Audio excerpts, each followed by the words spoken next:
THE LADY WITH THE TOY DOG It was reported that a new face had been seen on the quay, a lady with a little dog.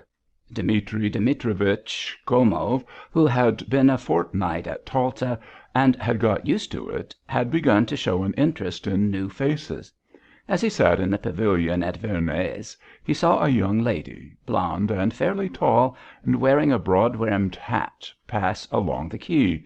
After her ran a white Pomeranian. Later he saw her in the park and in the square several times a day. She walked by herself, always in the same broad brimmed hat and with this white dog. Nobody knew who she was, and she was spoken of as the lady with the toy dog. If, thought Gomov, if she is here without a husband or a friend, it would be as well to make her acquaintance. He was not yet 40, but he had a daughter of 12 and 2 boys at school. He had married young, in his second year at the university, and now his wife seemed half as old again as himself. She was a tall woman, with dark eyebrows, erect, grave, stolid, and she thought herself an intellectual woman.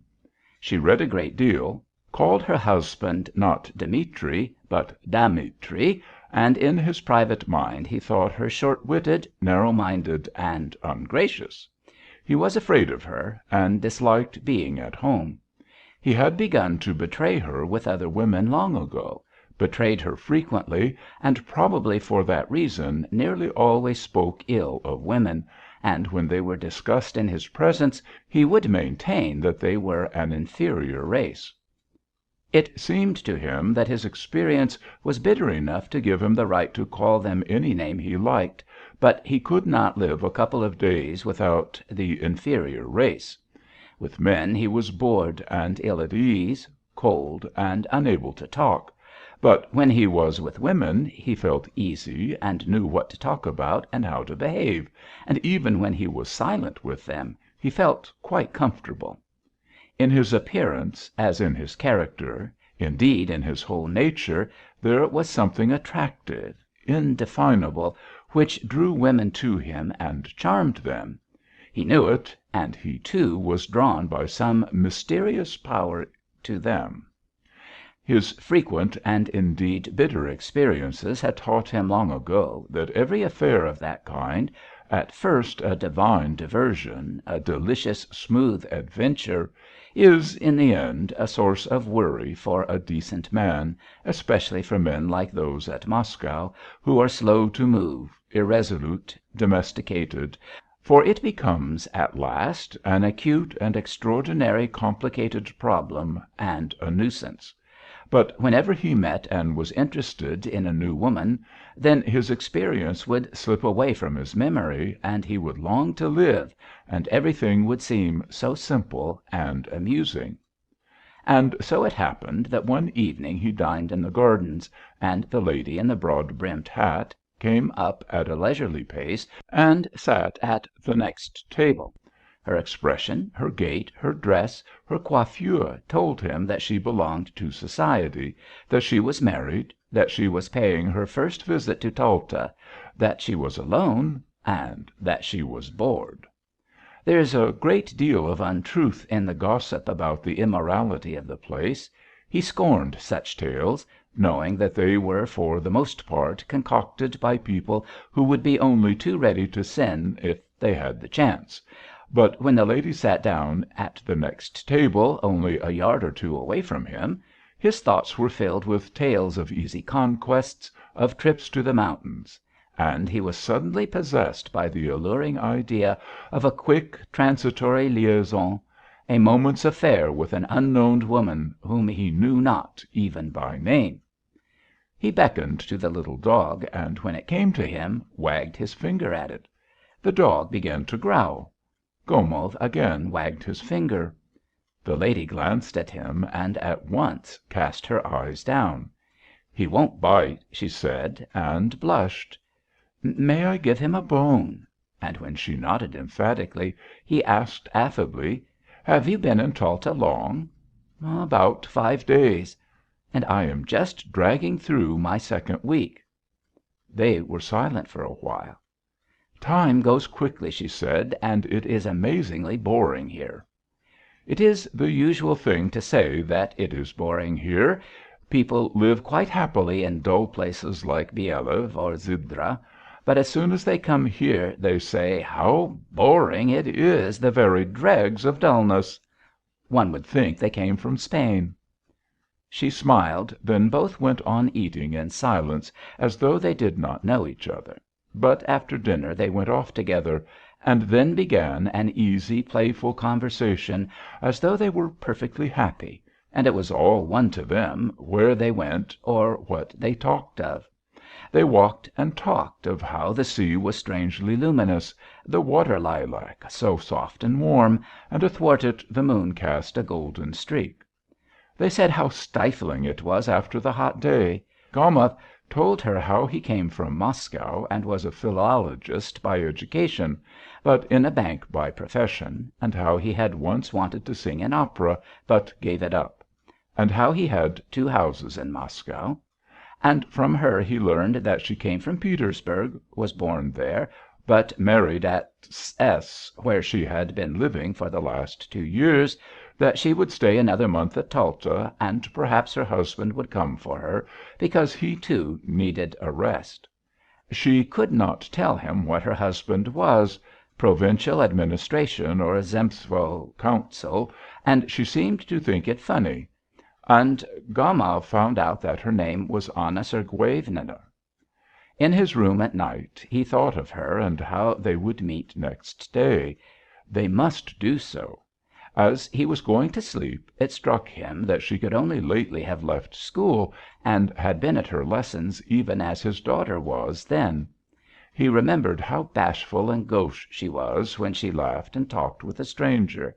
It must be, he thought, the first time she had been alone, and in such a place, with men walking after her, and looking at her and talking to her, all with the same secret purpose which she could not but guess.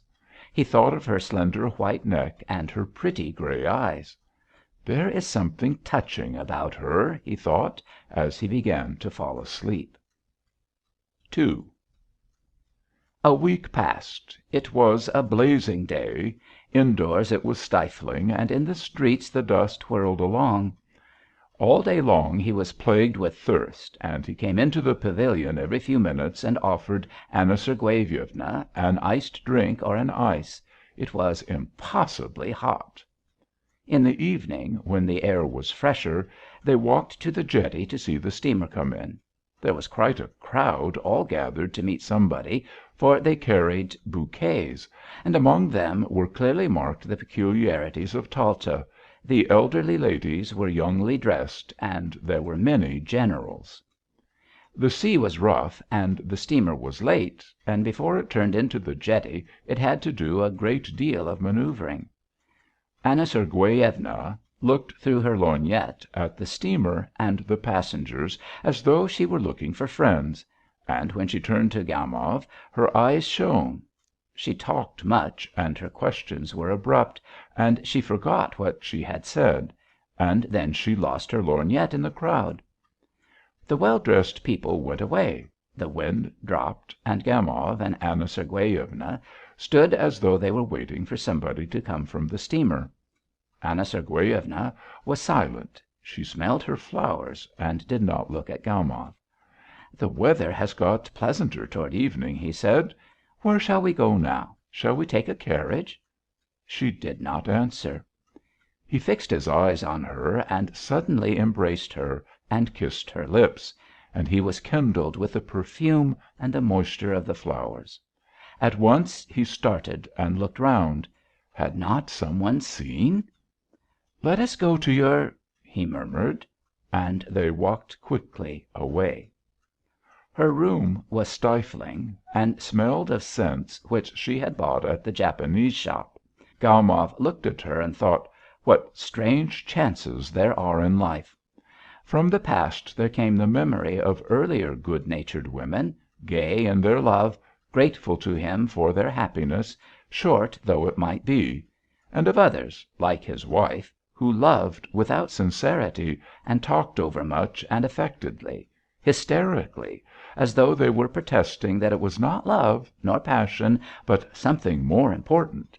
And of the few beautiful cold women into whose eyes there would flash suddenly a fierce expression, a stubborn desire to take, to snatch from life more than it can give, they were no longer in their first youth, they were capricious, unstable, domineering, imprudent, and when Gomov became cold toward them, then their beauty aroused him to hatred, and the lace on their lingerie reminded him of the scales of fish. But here there was the shyness and awkwardness of inexperienced youth, a feeling of constraint, an impression of perplexity and wonder, as though some one had suddenly knocked at the door. Anna Sergueyevna, the lady with the toy dog, took what had happened somehow seriously, with a particular gravity, as though thinking that this was her downfall, and very strange and improper.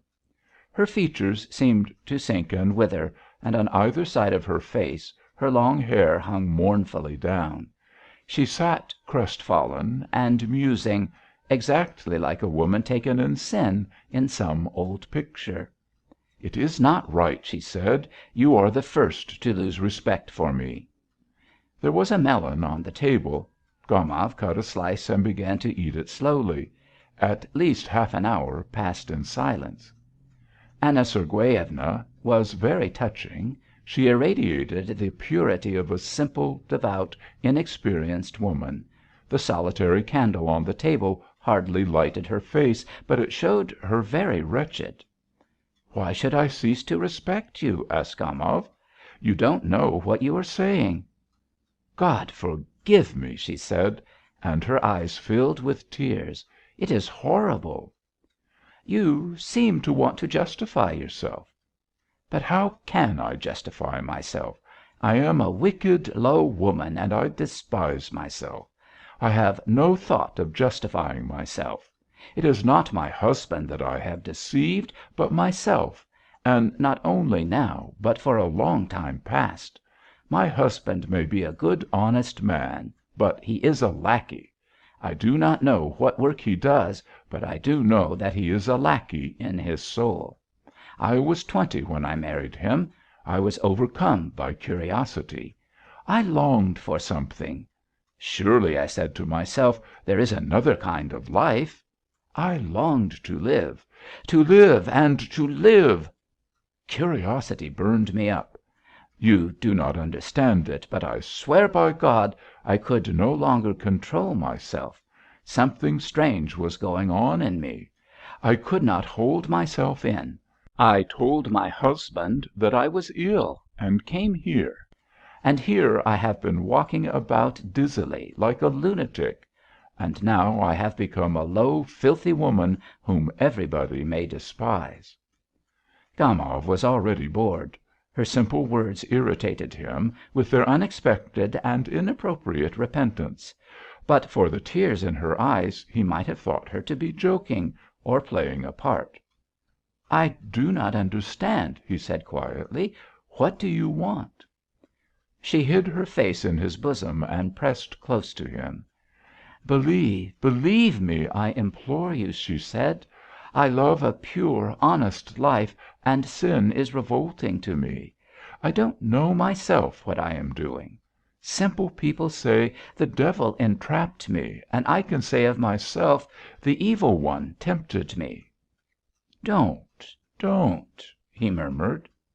He looked into her staring, frightened eyes, kissed her, spoke quietly and tenderly, and gradually quieted her, and she was happy again, and they both began to laugh. Later, when they went out, there was not a soul on the quay. The town with its cypresses looked like a city of the dead, but the sea still roared and broke against the shore. A boat swung on the waves, and in it sleepily twinkled the light of a lantern. They found a cab and drove out to the Oreanda. "Just now in the hall," said Gomov, "I discovered your name written on the board. Von Didenitz. Is your husband a German?" "No. His grandfather, I believe, was a German, but he himself is an Orthodox Russian." At Oreanda they sat on a bench, not far from the church, looked down at the sea, and were silent. Talta was hardly visible through the morning mist. The tops of the hills were shrouded in motionless white clouds. The leaves of the trees never stirred, the cicadas trilled, and the monotonous, dull sound of the sea, coming up from below, spoke of the rest, the eternal sleep awaiting us.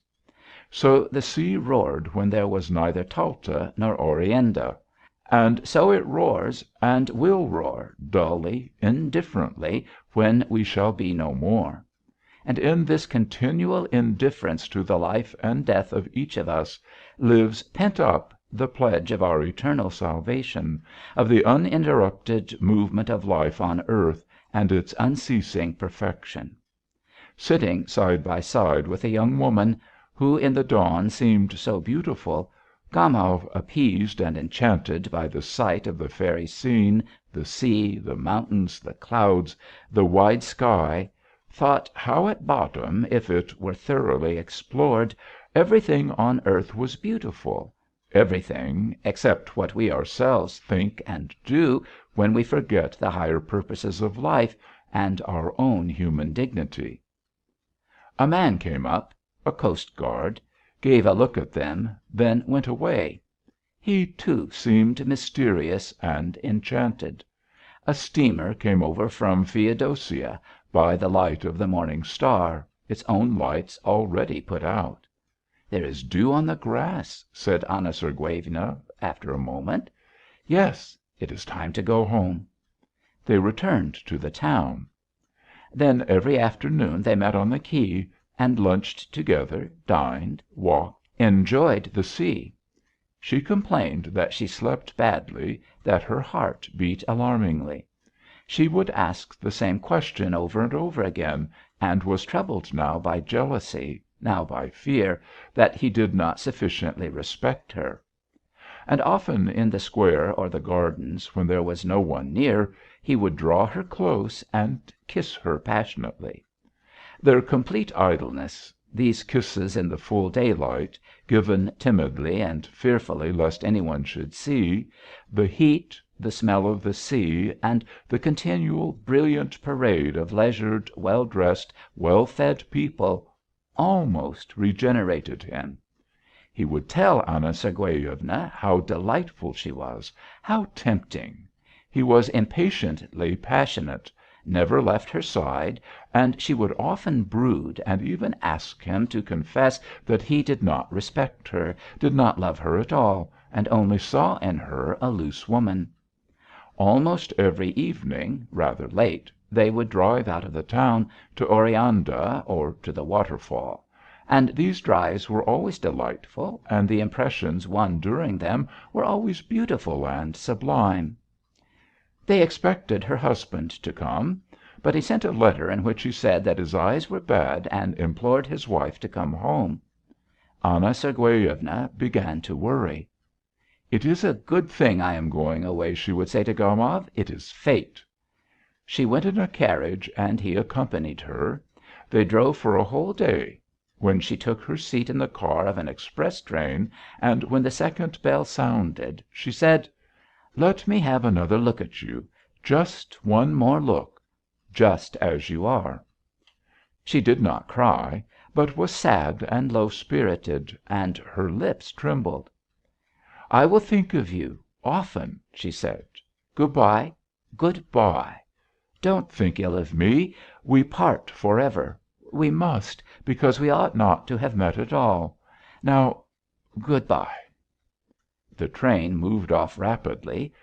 Its lights disappeared, and in a minute or two the sound of it was lost, as though everything were agreed to put an end to this sweet, oblivious madness. Left alone on the platform, looking into the darkness, Gomov heard the trilling of the grasshoppers and the humming of the telegraph wires, and felt as though he had just woke up. And he thought that it had been one more adventure, one more affair, and it also was finished and had left only a memory. He was moved, sad, and filled with a faint remorse. Surely the young woman, whom he would never see again, had not been happy with him. He had been kind to her, friendly and sincere, but still in his attitude toward her, in his tone and caresses, there had always been a thin shadow of raillery, and rather rough arrogance of the successful male aggravated by the fact that he was twice as old as she. And all the time she had called him kind, and remarkable, and noble, so that he was never really himself to her, and had involuntarily deceived her. Here at the station the smell of autumn was in the air, and the evening was cool. "It is time for me to go north," thought Gomov as he left the platform. "It is time." III At home in Moscow it was already like winter. The stoves were heated, and in the mornings, when the children were getting ready to go to school and had their tea, it was dark and their nurse lighted the lamp for a short while. The frost had already begun. When the first snow falls, the first day of driving in sledges, it is good to see the white earth, the white roofs, one breathes easily, eagerly, and then one remembers the days of youth. The old lime trees and birches, white with hoar frost, have a kindly expression. They are nearer to the heart than cypresses and palm trees, and with the dear familiar trees there is no need to think of mountains and the sea. Gomov was a native of Moscow. He returned to Moscow on a fine frosty day, and when he donned his fur coat and warm gloves, and took a stroll through Petrovka, and when on Saturday evening he heard the church bells ringing, then his recent travels and the places he had visited lost all their charm. Little by little he sank back into Moscow life, read eagerly 3 newspapers a day, and said that he did not read Moscow papers as a matter of principle. He was drawn into a round of restaurants, clubs, dinner parties. He was flattered to have his house frequented by famous lawyers and actors, and to play cards with a professor at the University Club. He could eat a whole plate of hot silienka. And so a month would pass, and Anna Sergueyevna, he thought, would be lost in the mists of memory, and only rarely would she visit his dreams with her touching smile, just as other women had done. But more than a month passed, full winter came, and in his memory everything was clear, as though he had parted from Anna Sergueyevna only yesterday. And his memory was lit by a light that grew ever stronger. No matter how, through the voices of his children saying their lessons, penetrating to the evening stillness of his study, through hearing a song, or the music in a restaurant, or the snowstorm howling in the chimney, suddenly the whole thing would come to life again in his memory: the meeting on the jetty, the early morning with the mists on the mountains, the steamer from Feodosia and their kisses. He would pace up and down his room and remember it all and smile, and then his memories would drift into dreams, and the past was confused in his imagination with the future. He did not dream at night of Anna Sergueyevna, but she followed him everywhere, like a shadow watching him. As he shut his eyes he could see her vividly, and she seemed handsomer, tenderer, younger than in reality. And he seemed to himself better than he had been at Talta. In the evenings she would look at him from the bookcase, from the fireplace, from the corner. He could hear her breathing and the soft rustle of her dress. In the street he would gaze at women's faces to see if there were not one like her. He was filled with a great longing to share his memories with some one. But at home it was impossible to speak of his love, and away from home there was no one. Impossible to talk of her to the other people in the house and the men at the bank. And talk of what? Had he loved then?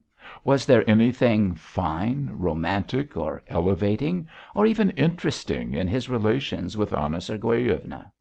And he would speak vaguely of love, of women, and nobody guessed what was the matter, and only his wife would raise her dark eyebrows and say: "Dmitri, the role of coxcomb does not suit you at all."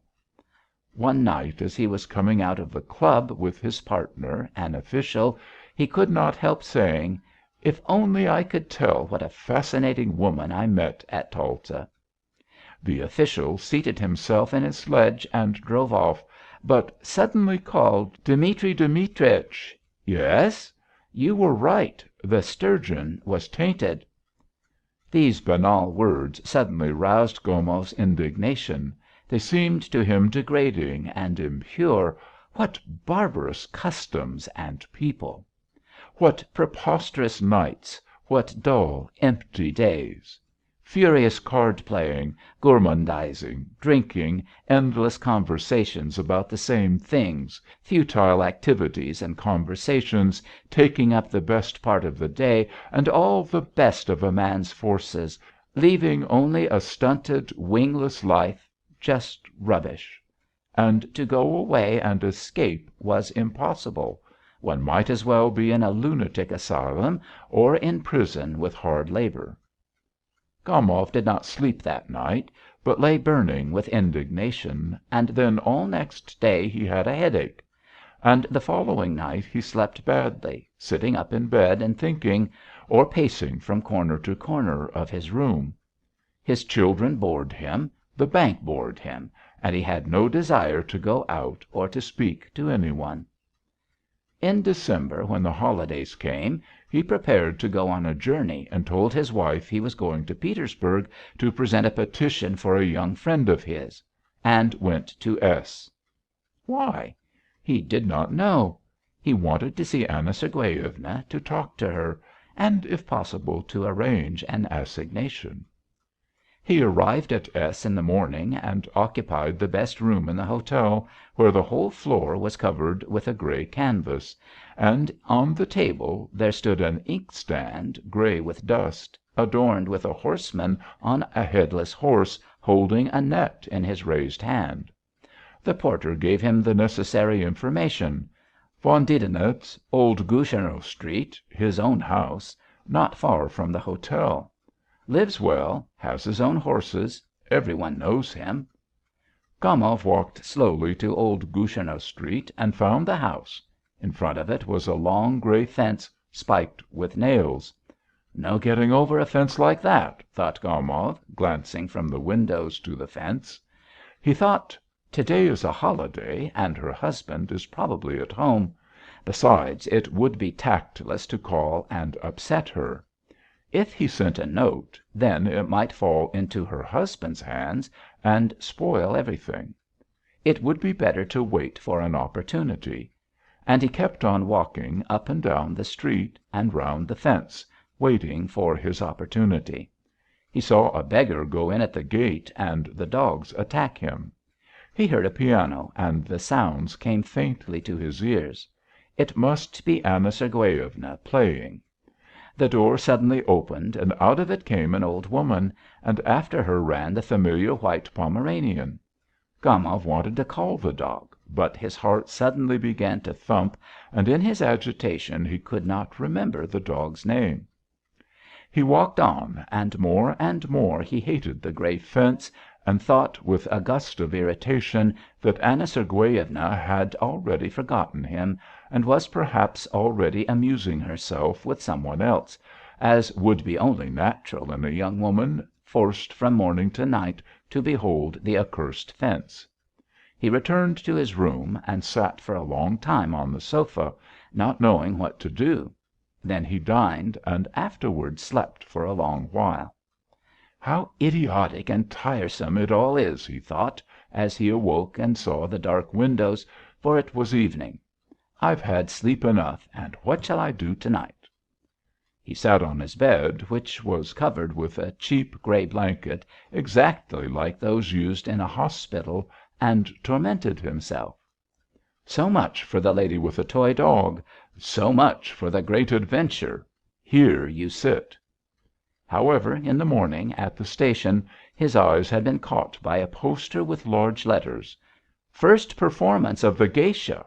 He remembered that, and went to the theatre. It is quite possible she will go to the first performance, he thought. The theatre was full, and, as usual in all provincial theatres, there was a thick mist above the lights. The gallery was noisily restless.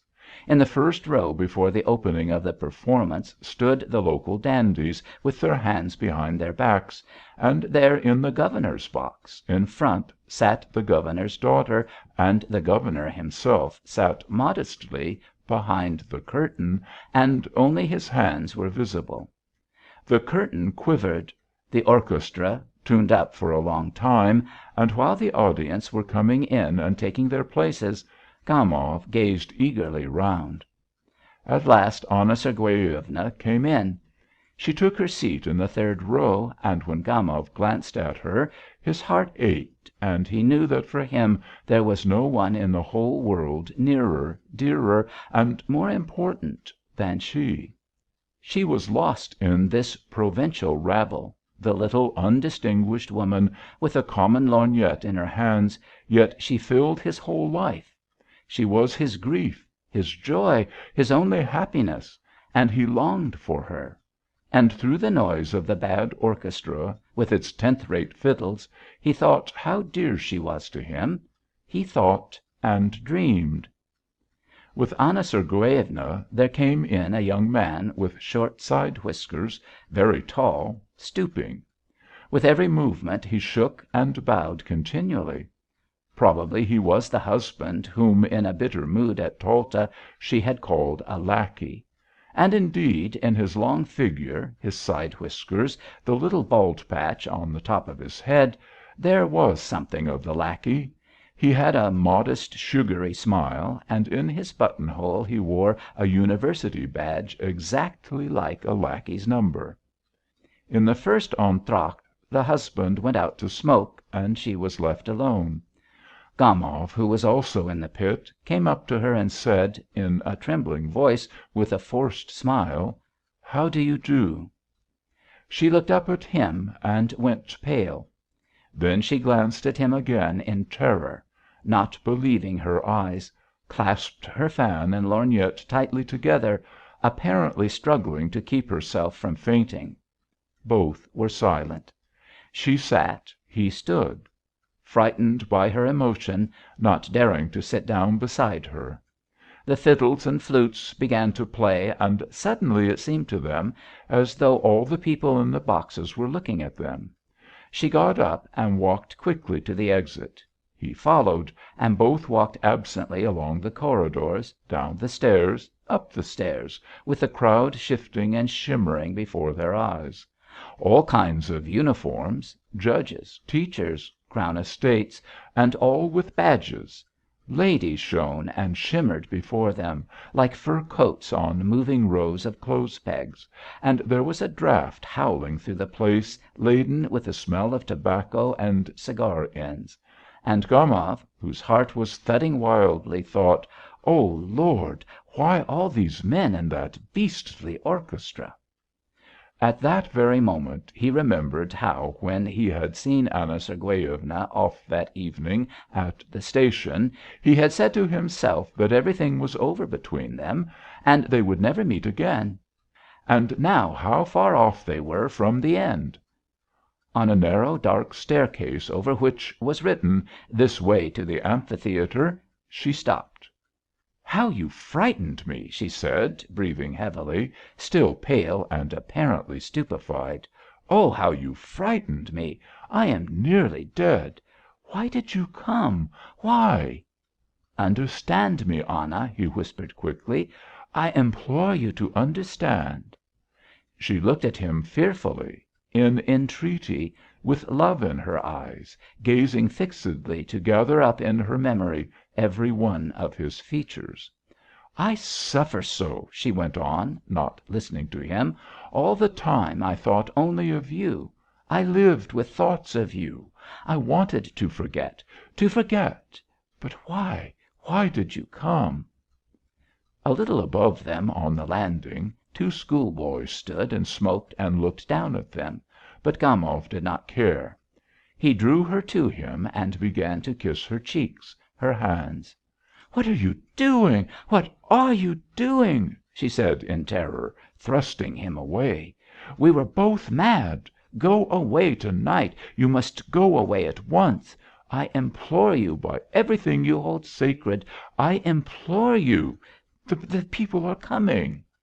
Some one passed them on the stairs. "You must go away," Anna Sergueyevna went on in a whisper. "Do you hear, Dmitri Dmitrich? I'll come to you in Moscow. I never was happy. Now I am unhappy and I shall never, never be happy. Never. Don't make me suffer even more. I swear I'll come to Moscow. And now let us part. My dear, dearest darling, let us part." She pressed his hand and began to go quickly downstairs, all the while looking back at him, and in her eyes plainly showed that she was most unhappy. Gomov stood for a while, listened; then, when all was quiet, he found his coat and left the theatre. IV. And Anna Sergueyevna began to come to him in Moscow.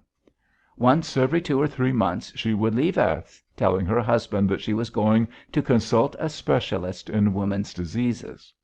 Her husband half believed and half disbelieved her. At Moscow she would stay at the Slaviansky Bazaar and send a message at once to Gomov. He would come to her and nobody in Moscow knew. Once as he was going to her as usual one winter morning (he had not received her message the night before), he had his daughter with him, for he was taking her to school which was on the way. Great wet flakes of snow were falling. 3 degrees above freezing, he said, and still the snow is falling. But the warmth is only on the surface of the earth. In the upper strata of the atmosphere there is quite a different temperature. Yes, papa. Why is there no thunder in winter? He explained this, too, and as he spoke he thought of his assignation, and that not a living soul knew of it, or ever would know. He had 2 lives, one obvious, which every one could see and know, if they were sufficiently interested, a life full of conventional truth and conventional fraud, exactly like the lives of his friends and acquaintances; and another, which moved underground.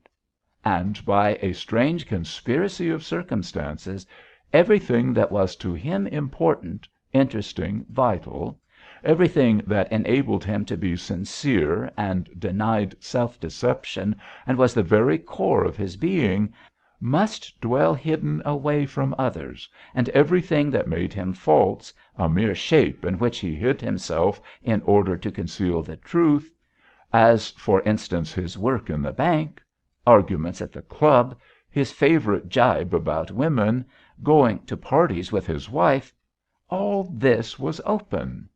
And judging others by himself, he did not believe the things he saw, and assumed that everybody else also had his real vital life passing under a veil of mystery as under the cover of the night.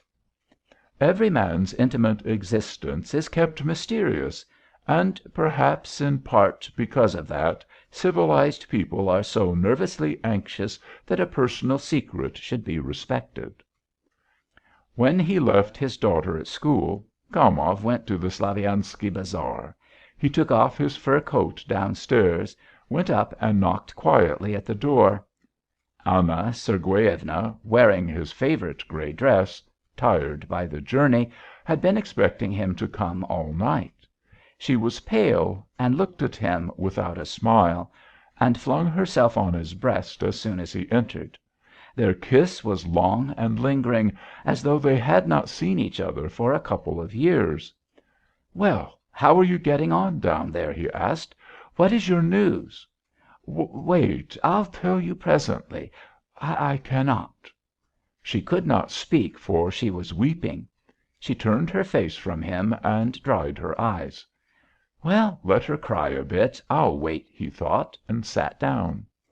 Then he rang and ordered tea, and then as he drank it, she stood and gazed out of the window.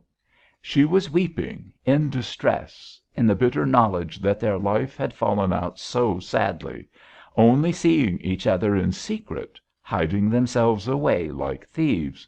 Was not their life crushed? "Don't cry, don't cry," he said. It was clear to him that their love was yet far from its end, which there was no seeing. Anna Sergueyevna was more and more passionately attached to him. She adored him, and it was inconceivable that he should tell her that their love must some day end. She would not believe it. He came up to her and patted her shoulder fondly, and at that moment he saw himself in the mirror. His hair was already going grey, and it seemed strange to him that in the last few years he should have got so old and ugly. Her shoulders were warm and trembled to his touch. He was suddenly filled with pity for her life, still so warm and beautiful, but probably beginning to fade and wither like his own. Why should she love him so much? He always seemed to women not what he really was, and they loved in him, not himself, but the creature of their imagination, the thing they hankered for in life. And when they had discovered their mistake, still they loved him, and not one of them was happy with him. Time passed. He met women and was friends with them, went further and parted, but never once did he love. There was everything but love. And now at last, when his hair was grey, he had fallen in love, real love, for the first time in his life.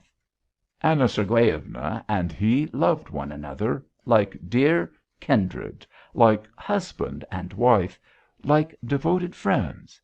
It seemed to them that fate had destined them for one another, and it was inconceivable that he should have a wife, she a husband. They were like two birds of passage, a male and a female, which had been caught and forced to live in separate cages. They had forgiven each other all the past of which they were ashamed. They forgave everything in the present, and they felt that their love had changed both of them. Formerly, when he felt a melancholy compunction, he used to comfort himself with all kinds of arguments, just as they happened to cross his mind, but now he was far removed from any such ideas. He was filled with a profound pity, and he desired to be tender and sincere. "Don't cry, my darling," he said. "You have cried enough. Now let us talk and see if we can't find some way out." Then they talked it all over, and tried to discover some means of avoiding the necessity for concealment and deception, and the torment of living in different towns, and of not seeing each other for a long time. How could they shake off these intolerable fetters? How? How? He asked, holding his head in his hands. How? And it seemed that but a little while and the solution would be found, and there would begin a lovely new life, and to both of them it was clear that the end was still very far off, and that their hardest and most difficult period was only just beginning. End of Story 5